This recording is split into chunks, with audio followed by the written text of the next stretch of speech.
Congratulations on your purchase of the X-Flow filtration system with your RevX Wellness Cold Plunge System. In this video, you will see what it takes to assemble the complete cold plunge system. This is what a successful installation looks like of our three-part modular cold plunge setup.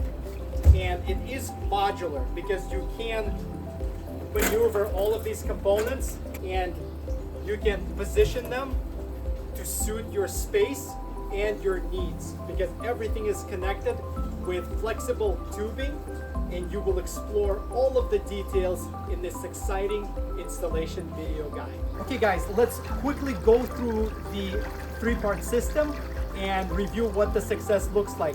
One thing we wanted to mention is that if you are outside and you have a power strip, make sure and purchase a dry box.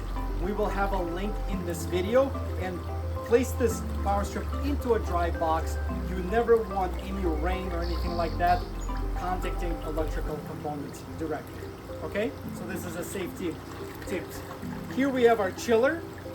Here we have our X-Flow filtration system and our tub. Everything is connected with our flexible tubing. Let's go around the back and show the tub.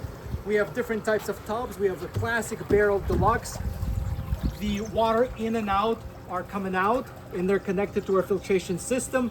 Water into the tub flows from out of the filtration system. Water out of the tub flows into the filtration system, and it goes through the chiller and back into the tub. This is what successful installation looks like. The water is crystal clear and clean. We can't wait to cold plunge, and we can't wait for you to cold plunge with us.